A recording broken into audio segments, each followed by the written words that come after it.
All right, Matt, talk to me a little bit about what's going on with mortgage delinquencies. I've seen this in the news a little bit in the last 2 weeks. I've seen some upticks. I've seen some trends break that were not there before, which was interesting to see. And all in all, my big take before we jump into this, the numbers are still really low. So I don't want this to be a fearful thing for everybody, but it's something that we want to make sure that we're aware of.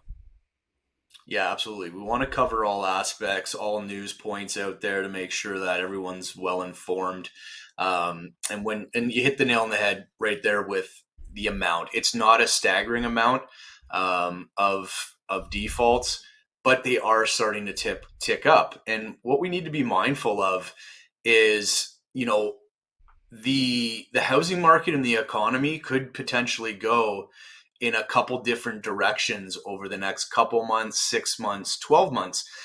And a lot of it's going to have to do with what we're about to talk about, with some of the key economic factors that could happen, that couldn't happen. We don't know, right?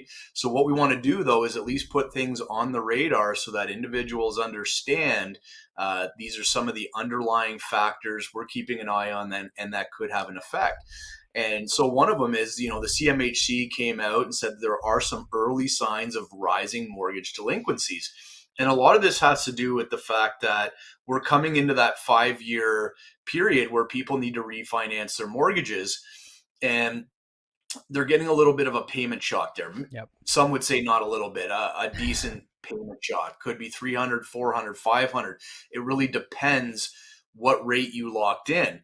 And, one thing I want to say is during 2020, 2021, it wasn't just people purchasing homes that were locking in on these mortgages. Everybody was refinancing their mortgage, because why wouldn't you?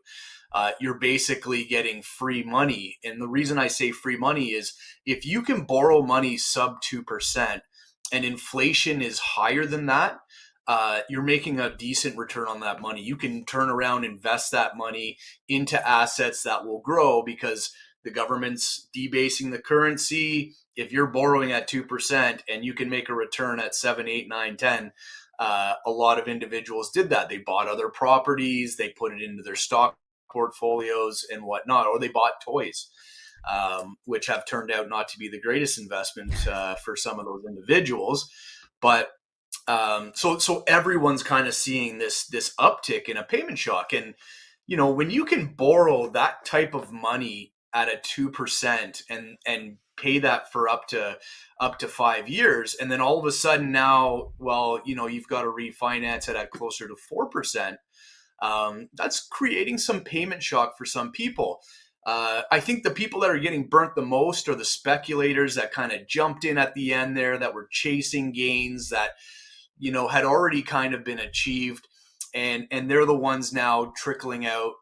Prices of their property came down, payments went way up, rents are starting to fall, so they're not covering the new mortgage payments, not that they ever were.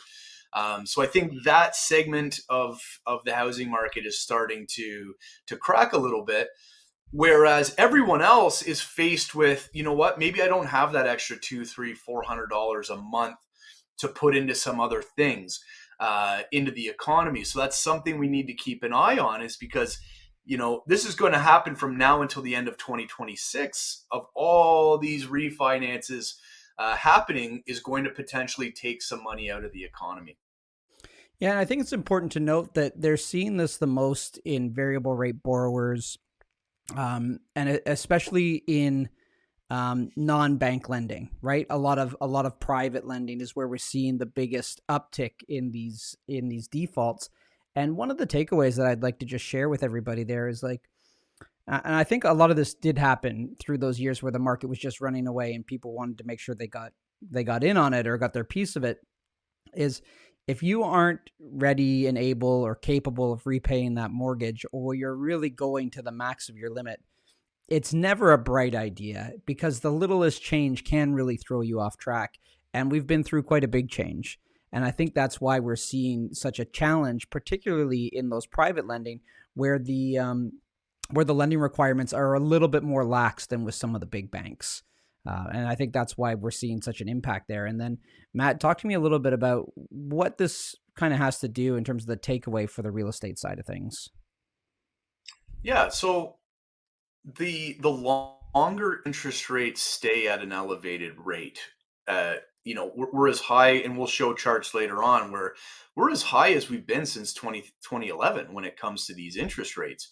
Um, but we're not anywhere close to 2011 prices. Yes, inflation has happened, wage growth has happened, but we're still at a very elevated level of interest rates. And ever since 2008, I've said it on the show quite a bit. The market changed. We were facing a potential Great Depression if we didn't get interest rates down to zero and print a lot of money into the economy. And since then, when we look at the chart of interest rates, they've been super low for that entire time up until after COVID. We printed too much money. They had to raise rates to get it down. But now the amount of debts that we're taking on are starting to buckle a little bit. So will the Bank of Canada step in?